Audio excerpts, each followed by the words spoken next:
네, 어제 첫 영수회담 어떻게 보셨습니까? 오늘 여러 뒷이야기가 나오고 있는데요. 정치권 주요 이슈 짚어보겠습니다. 조청래 전 여의도연구원 부원장, 차재원 부산 카톨릭대 특임교수 나와 계십니다. 어서 오십시오. 안녕하세요. 안녕하세요. 안녕하세요. 네, 윤 대통령 취임 이후 거의 2년 만에 제1야당 대표를 만났습니다. 의대 증원 문제 빼고는 대부분 평행선이었다. 또 두 사람 모두 양보 없이 지지층에게만 호소한 회담 아니었냐 이런 평가도 나왔고요.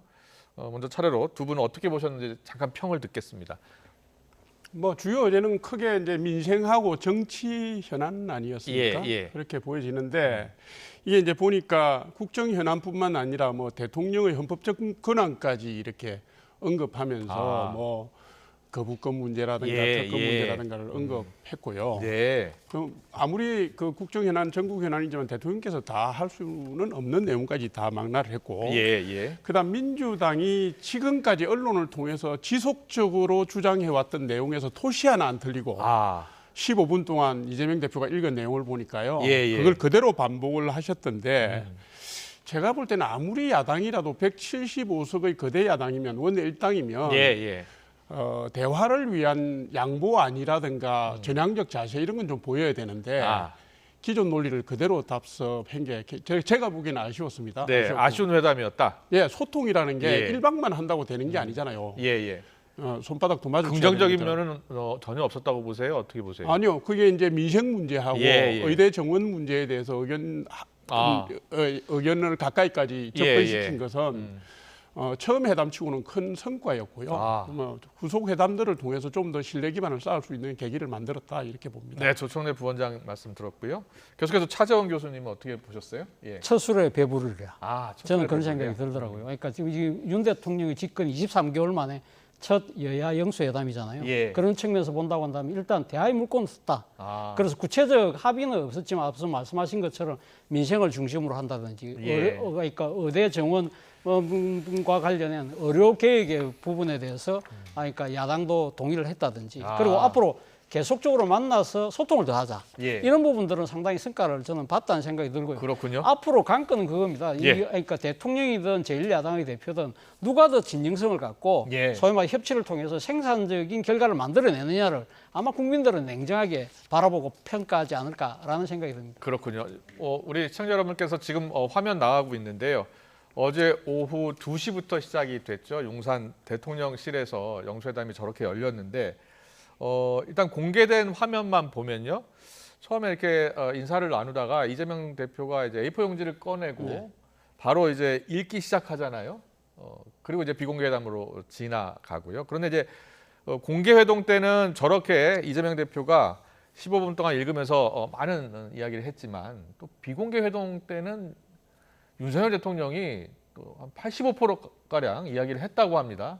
자, 먼저 공개 회동 때 이재명 대표가 A4 용지 읽은 거에 대해서 어떻게 평가하세요? 일단 뭐 두 분의 일종의 뭐랄까 신뢰의 부족에서 비롯된 사건이지 않을까 하는 생각이 드는데요. 사실 앞서도 말씀드렸습니다만 대통령이 집권한 지 거의 2년이 다 되도록 야당 대표하고 한 번도 만나지를 안 했잖아요. 그런 상황에서 야당 대표 입장에서 봤을 때는 이 지금 그러니까 이번에 지금 어제도 정해지지 않았고 그리고 시간도 1시간밖에 없다고 하는데 자칫 잘못하면 내가 지금 야당 대표로서 국민의 그러니까 총선에서 나타난 민심을 가감 없이 전달하겠다고 했는데 그 시간 없어지는 거 아니야?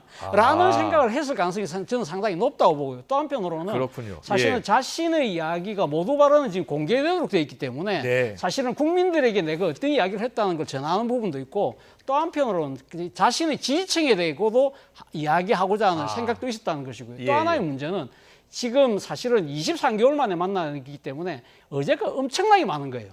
엄청나게 많기 때문에 과거에 예를 들면 김대중, 이해창 한나라당 총재하고 그때는 어제는 의약분업이라는 게 딱 하나로 정해져 있었잖아요.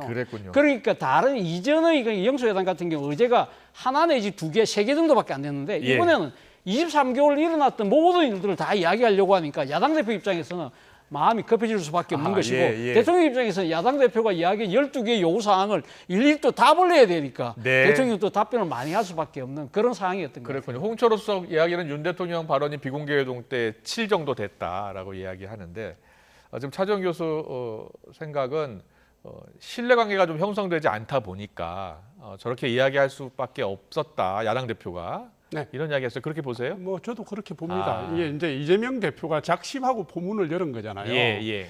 이게 이제 처음에 인사를 하고 비공개로 가기 직전에 네. 풀기자단 나가려고 하는 걸 막아서고 그랬습니다. 공개를 예. 한 거 아닙니까? 예. 그러니까 이거는 뭐냐면 언론에다 대고 정치적 목적, 내가 할 말은 했다. 예. 내 지지층이고 내가 할 말을 했음에도 불구하고 대통령이 불통이더라. 뭐 이런 그림을 만드는 걸로 보이고요. 예. 그다음에 이재명 대표가 15분 동안 읽은 내용이 아까도 말씀드렸다시피 이미 다 공개되어 있는 내용입니다. 네, 대통령실에서 그 부분에 대한 준비들을 하지 않았겠습니까? 예, 그러니까 그 질문 내용에 대해서 대통령께서 일일이 상세하게 설명을 하다 보니까 비공개 회의에서는 말씀이 길어질 수밖에 없죠. 예, 상황이. 예. 그래서 뭐 70%니 85%니 이런 논의가 나오는 것 같습니다. 그렇군요. 뒷이야기 잠깐 더 해볼게요. 정진석 비서실장이요. 예. 정진석 비서실장이 이런 얘기 했더라고요. KBS 인터뷰에서 한 얘기입니다. 배석자 없이 두 분 따로 만나시는 건 어떨까요?라고 했더니 두 사람 모두 고개를 끄덕였다는 겁니다. 자, 배석자 없이 한 번 더 두 번째 영수회담이 열릴 것 같습니까? 저는 뭐 그 가능성이 좀 있지 않나 하는 생각이 듭니다. 그래요? 예. 사실은 앞서도 말씀드린 대로 대통령이 집권 이후에 처음 만나는 상황이기 예. 때문에 그것도 지난 대선은 상당히 역대급 상당한 또 이렇게 좀 혐오 선거 뭐 이 이야기가 될 정도로 사실 두 분 간에는 알게 모르게 정치적 앙금이 남아 있는 상황이거든요. 아무래도 좀 서먹한 상황이었기 때문에 그래서 단독 회담보다는 배석자를 둔 그러한 식의 모임을 했습니다만 그렇군요. 사실은 뭐 지금 알려진 바로 보면 사실 배석자들의 역할이라는 것 자체가 사실 기록원 정도의 역할 말고는 거의 없었잖아요. 예. 그렇다고 한다면 이번에 한번 만나보고 나서 두 분 다 그런 생각을 할 거예요. 아, 이야기 들을만 하네. 뭐 이런 정도의 그 만남이라면 계속적으로 한번 만날 수도 있겠다는 생각을 아마 공유하신 것 같아요. 그래서 지금 뭐 정진석 비서실장 같은 경우는 이제는 이제 1대1 앉아 만남을 이야기한다는 그 자체는 상당히 서로의 앉아 마음을 열고 대화를 할 준비 정도는 충분히 숙성됐다는 판단에서 그런 이야기를 한 것 같습니다. 예, 홍철호 정무석 이야기는 이렇게 이야기했습니다. 영수회담을 하던 방식은 다 정해지는 대로 하되 이제는 다음 회담은 국회에 가서 하는 건 어떠냐 또 이런 이야기를 했다는 겁니다. 윤석열 대통령이. 예, 대통령께서 뭐 초청하는 방식도 좋지만 대통령께서 찾아가는 것도 좋겠죠. 그러니까 회담이 지속된다고 보면은 장소와 공간 환경을 좀 바꾸는 건 의미가 있고요. 지금 이제 이런 겁니다. 여태까지는 지금 다 말씀하셨지만 여야 간에 또 대통령실과 민주당 간에 첨예하게 부딪히는 이슈들이 많았잖아요. 이런 상황에서 지금 단독 회담으로 들어가면 당장 그 다음 날 언론에서 두 분이 무슨 얘기를 나누었느냐 혹은 뭐 며칠 지나보다 보면 밀실 합의가 있었던 건 아니냐 온갖 억측이 다 나오면서 오히려 영수회담의 본래 취지를 무색하게 할 정도의 오해를 혼란을 쌓을 수도 있기 때문에 그렇군요. 지금의 신뢰관계로는 제가 볼 때 단독회담은 힘들고요. 자연스럽게 만들어질 기회가 오지 않겠나 이렇게 봅니다. 알겠습니다. 일단 윤석열 대통령도 이재명 대표도 뭔가 협치의 필요성에 대해서는 다 공감을 한 것 같습니다. 여러 의제들 한번 정리를 해볼게요. 대부분의 의제 한 10개 이상의 의제가 있었는데 이 가운데 이제 의대 증원 문제에 대해서는 어느 정도 뭐 완벽하게 일치한 것은 아니었고요. 그래도 의대 증원이 좀 필요하다는 데는 공감을 한 것 같습니다. 어떻게 보셨어요? 원래 민주당이 의사 정원을 주장을 했던 당이에요. 그렇죠. 지난 문재인 정부 때 400명 증원하려 했죠. 하려다가 실패했죠.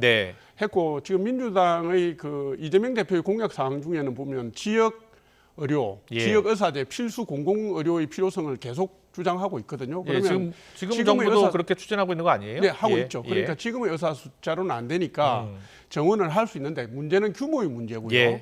그 규모를 도출하는 사회적 대화 기구의 문제에 있어서 지금 대통령실이나 여당하고 민주당의 차이가 있는 것 같아요. 그래서 그 대화 내용에도 보면 이재명 대표가 국회 공론화 특위 문제 얘기를 했는데 제가 볼 때는 대통령직 속에 의료계 특위가 있지 않습니까?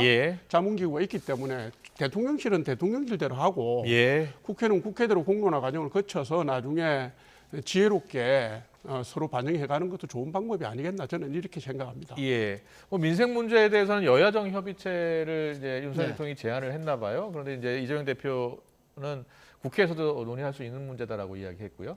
아무래도 여야정 협의체에 야당이 들어갈 경우에는 예. 여러 가지 그러니까 결정이 만약에 날 경우에 예. 사실은 그 부분에 대해서 야당도 상당히 일부분의 정치적 책임을 져야 되는 그런 상황인데 예. 그 정도로까지 양측의 관계가 그렇게 원만하게 일종의 만들어지지 않았다. 소위 말하는 신뢰가 여전히 지금 부족하다고 아마 판단을 하는 것 같아요. 그렇기 때문에 이재명 대표 입장에서는 사실 여야정 협의체보다는 일종의 대통령과의 영수회담을 통해서 일종의談판을 통해서 뭔가 현안을 하나하나 해결해 나가는 방식이 좀 더 낫다. 네. 소위 말하는 톱다운 방식이 낫다고 아마 판단을 한 것 같습니다. 그렇군요.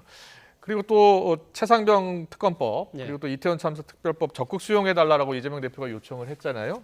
이 부분에 대해서는 법리적 문제 해소 후 재논의할 수 있다. 이태원 참사 특별법 관련해서요. 네. 이것을 긍정적으로 해석하는 분도 있고 이거는 뭐 사실상 거부 아니냐 이렇게 또 해석하는 분도 있던데 어떻게 보셨어요?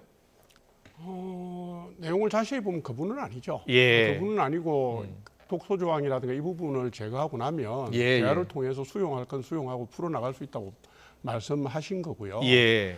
그거 외에 다른 법안도 이태원 그 특별법도 특별법, 예. 예, 헌법상의 그 영장 청구권과 관련된 수사기관이 가져갈 수 있는 부분 독소 조항을 예. 민간조사위원회가 가져가니까 이 부분만 빼면은 아. 피해자 지원이라든가 재발 방지 대책이라든가 예. 진상 규명은 할 수 있다라고. 그래서 법리적 문제 해소에 재논의 할 수 있다라고 네, 네, 네. 입장을 밝힌 거고요. 그분은 아니라고 봅니다. 예. 민주당은 거부라고 주장하지만. 예. 민주당에서는 거부라고 주장을 하고 있습니다. 차주현 교수님은요?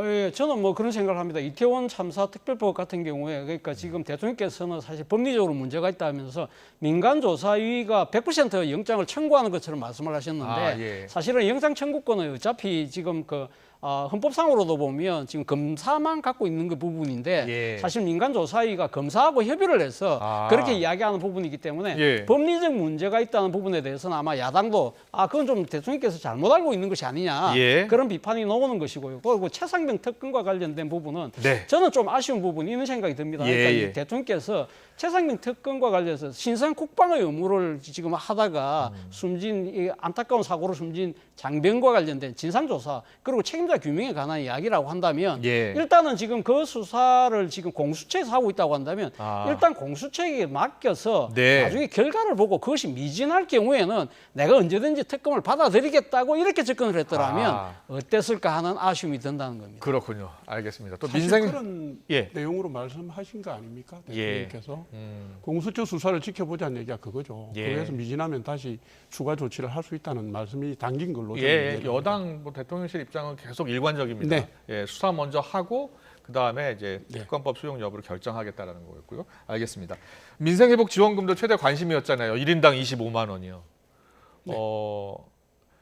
한 가족 4인 가족이면 100만 원이잖아요. 네. 근데 뭐 여당에서는 계속 13조 원이 들고 추경 편성하게 되면 물가도 오르고 어렵다라는 입장이었는데, 근데 어제 뒷이야기 중에 윤석열 대통령이 25만 원을 야당에서 이야기를 하니 일부에서 50만 원으로 받자라는 이야기를 했고 여기에 대해서 본인이 강하게 거부를 했다라는 이야기를 그 자리에서 했다는 겁니다. 이것은 진성준 정책위 의장이 민주당 정책위 의장이 들은 이야기를 오늘 라디오 인터뷰에서 하더라고요. 어떻게 들으셨어요? 일단 뭐 대통령 입장에서는 상당히 일종의 포퓰리즘으로고 그러니까 그런 부분들을 생각을 했기 때문에 예. 뭐 그러니까 야당이 25만 원 주자니까 우리는 한 50만 원 주자고 누가 그렇게 얘기했나 뭐 그런 봐요. 이야기 예. 했는데 나는 그걸 받을 수 없다는 받을 수 이야기는 없었다. 결국 예. 포퓰리즘적인 차원에서 그러니까 정책을 운영할 수 없다는 아마 그러한 기조를 말씀하신 것 같아요. 예, 그런데 예. 저는 조금 아쉬운 부분은 사실은 그러니까 지금 제가 생각했을 때도 전 국민에게 25만 원씩 주는 거 그게 총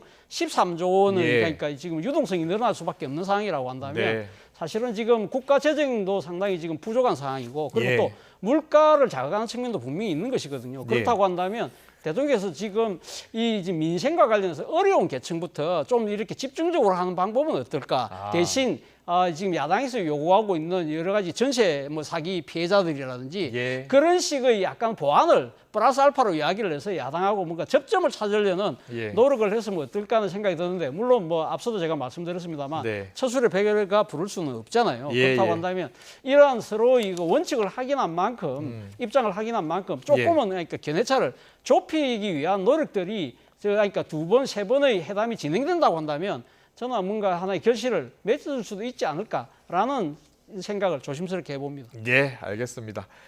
여야 입장은 크게 엇갈렸습니다. 윤석열 대통령과 이재명 대표의 첫 만남, 회동을 두고서 엇갈린 평가를 내놨는데 어떤 이야기인지 잠깐 듣고 올게요.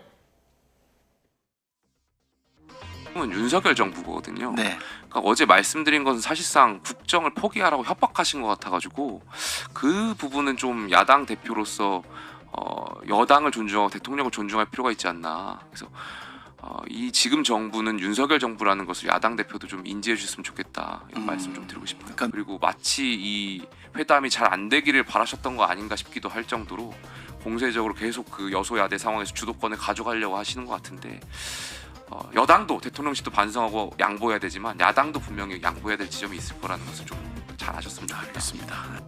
뭐 굉장히 의제가 많았는데 그것에 대해서 다 짧게라도 다 답을 하겠다고 생각을 하셨다면 대통령께서 뭐 모든 사안들마다 막 여러 얘기들을 섞어가면서 막 주변 얘기, 곁가지 얘기까지 막 이렇게 이를테면 종횡무진식의 얘기가 계속됐어요. 그래서 일부러 뭐 언급을 피하려고 했던 것이라고까지는 생각하지 않습니다만 어쨌든 그런 논의를 다 하지는 못했다. 알겠습니다. 이렇게 서로 자기 할 말만 하고 헤어지는 회담은 없느니만 못한 것 같아요. 국민은 기대를 크게 했는데 회담 결과를 보니까 아무것도 합의한 게 없더라. 또 대통령이 아무것도 받아들이지 않더라.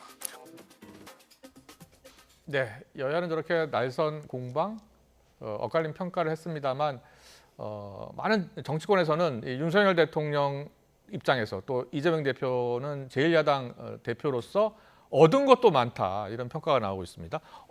윤석열 대통령 입장에서 무엇을 얻었다고 보세요?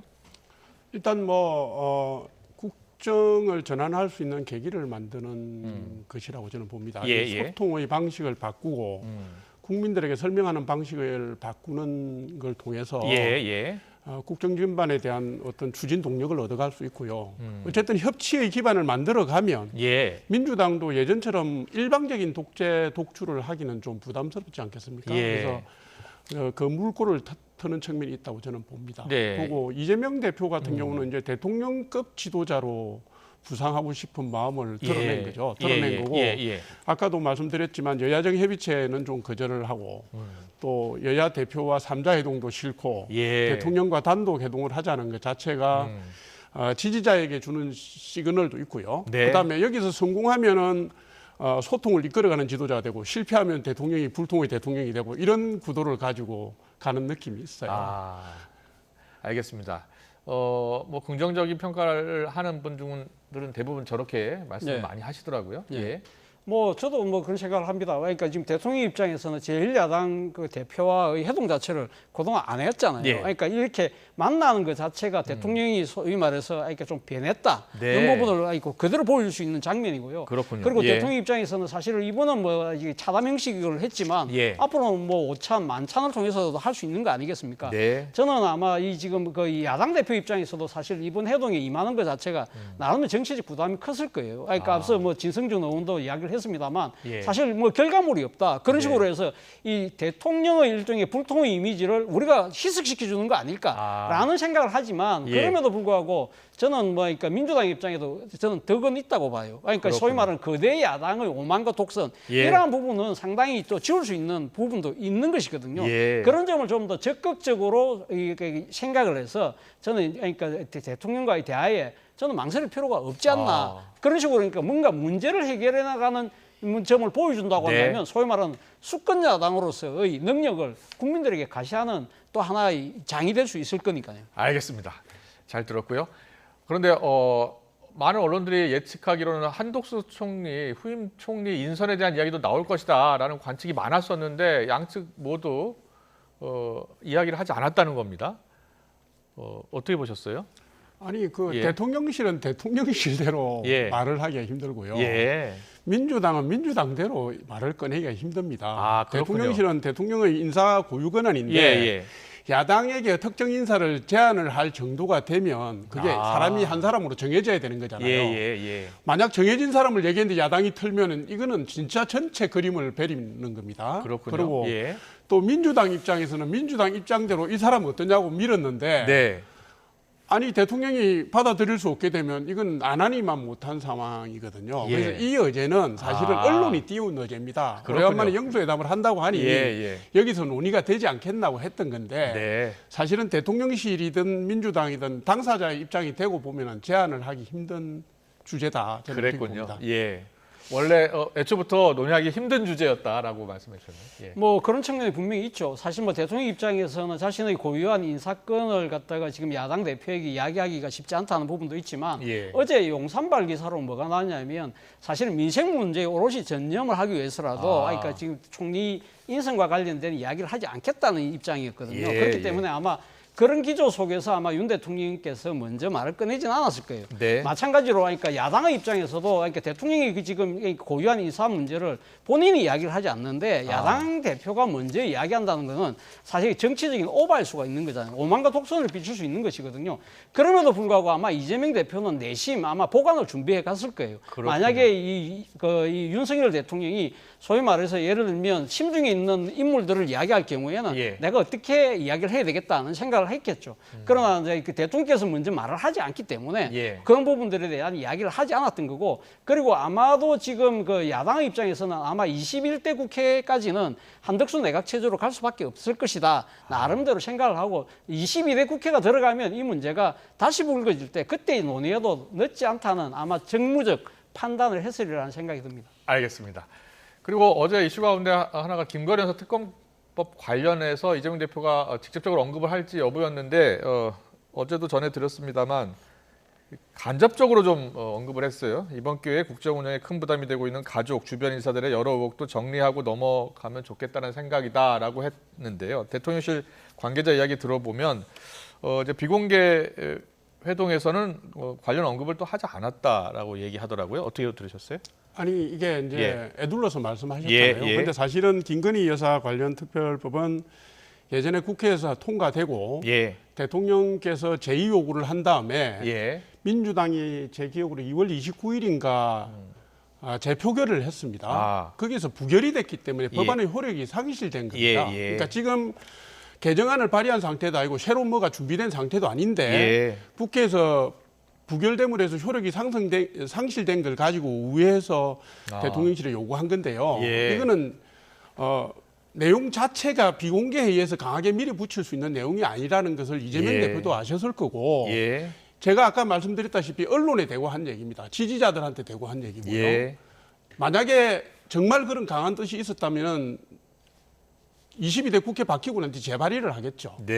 지금은 그 상황이 아니라고 봅니다. 저는. 차 교수님도 그렇게 보셨나요? 뭐 지금 이재명 대표 입장에서 상당히 전략적인 접근을 저는 했다는 생각이 듭니다. 앞서 말씀하신 것처럼 이 모두 발언은 공개되는 장면이잖아요. 그런데 지금 이렇게 12개 요구 사항 중에 만약에 김건희 여사와 관련된 이야기를 민주당이 하지 않는다고 한다면 지지층한테 상당한 또 반발이 있을 수 있잖아요.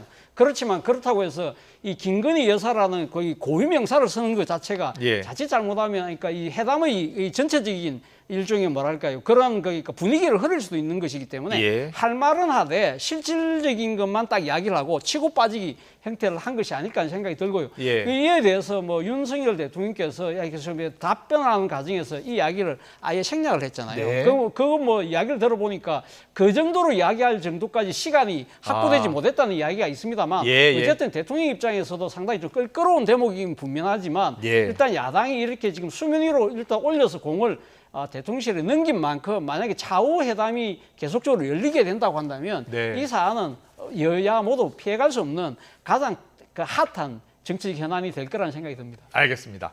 그리고 어제 이 법률수석실 신설 관련해서도 언급이 있었던 것으로 지금 전해지고 있습니다. 이재명 대표가 이렇게 이야기했다는 겁니다. 민생정보가 대통령에게 세세하게 보고되지 않은 것 같은데 그것은 보좌진 책임이다. 라는 언급이 있었고 윤석열 대통령도 이거 민정수석실 왜 과거 김대중 전 대통령이 부활시켰는지 알겠다. 이런 필요성을 이야기했다고 합니다. 민정수석실에서 근무하신 적이 있으셨다면서요? 네네. 제가 5년 있었습니다. 근데 지금 용산 대통령실에 예전에 민정수석실에 있던 기능 중에 공직기강 법률 기능은 지금도 있습니다. 지금도 있고 대통령 비서실장 밑에 있고 반부패 기능하고 그것도 있긴 한데 좀 약하죠. 옛날에 비해서. 반부패 기능하고 민심 수렴 및 정책 점검 기능이 지금 없습니다. 그렇군요. 지금 강서구청장 보궐선거하고 총선 과정에서 나온 내용이 뭐냐면 대통령께서 밑바닥의 민심을 직보를 받고 있지 못하다는 지적들이 나왔기 때문에 이 문제가 나온 거거든요. 그렇군요. 그래서 국가골관조직 정보기관이라든가 주요 기관의 업무 조정과 관련된 기능은 이미 있기 때문에 민심 수렴 및 민원 기능을 붙이면 됩니다. 그래서 그렇군요. 법률수석이든 민정수석실이든 만드는 게 어렵지는 않고요. 지금 이미 검토에 들어간 것 같고 어제 영수회담에서 대통령께서 그 언급을 하셨고 했기 때문에 저는 이거는 뭐 시간 문제고 사실상 작업에 들어간 게 아닌가 이렇게 봅니다. 그렇군요. 그런데 문제는 뭐 대통령의 초심이 지금 흔들리고 계신 거 아닐까라는 생각이 든다는 겁니다. 대통령께서 사실은 그러니까 취임하기 직전에 그러니까 대통령실 직제를 개편하면서 민정수석실을 없애면서 하셨던 이야기가 제한적 대통령을 내가 안 하겠다는 그 이유였거든요. 그렇다고 한다면 물론 완전 민정수석이 과거의 사전 기능 그런 뜻이 아니라 예를 들면 진짜 이 민심의 이 정확한 동향을 듣겠다는 의미이긴 합니다만 이번에 사실은 그 앞서도 정책실장도 사실 없었다가 또 부활하고 또 민정수석까지 부활한다? 그러면 그 이 설마 윤석열 정부만의 이 새로움이랄까 이런 부분으로 인해서 그러니까 대통령실 직제를 축소시키고 제한적 대통령제로 거론될 만큼 대통령실의 권한을 내려놓겠다는 초심이 잃어버린 거 아닐까라는 지적이 나오고 또 하나는 법률수석이라고 하니까 지금 거론되고 있는 윤 대통령과 그 부인과 관련된 여러 가지 사후 리스크가 지금 이야기가 나오잖아요. 거기에 대한 또 일종의 방어를 위한 직제 신설 아니냐는 정치적 의심까지 나오고 있다. 이 부분에 대해서는 물론 대통령께서 이 대통령 직제는 법 개정 사안이 아니거든요. 그렇기 때문에 마음만 먹으면 할 수 있습니다만 야당과의 그 대표 회담에서 이 이야기를 하셨다는 이야기는 그만큼 민심에 대고 지금 애둘러서 이야기를 하신 것 같은데 모르겠습니다. 야당이 어떻게 어제 뭐 받아들였다고도 많은 사람들이 보지만 진짜 그런지는 좀 지켜볼 대목입니다. 알겠습니다. 영수회담 얘기는 여기까지 하고요. 국민의힘 이야기 잠깐 하겠습니다. 국민의힘 같은 경우에 지금 지도부가 공백 상태잖아요. 한동훈 비대위원장이 총선 패배 책임을 지고 물러났으니까요. 그래서 이제 국민의힘 이제 당장 이제 비대위원장을 누구를 할지를 놓고서 여러 차례 회의를 했는데 결정을 못했고 이제 어제 결정됐죠. 황우여 당 상임 고문이 지명이 됐습니다. 그리고 또 5월 3일 원내대표 선거 얼마 남지 않았는데 이철구 의원 지금 추대 가능성 이야기 나오고 있습니다. 국민의힘 지도부에 대해서 지금 어떤 상황이고 어떻게 평가하세요?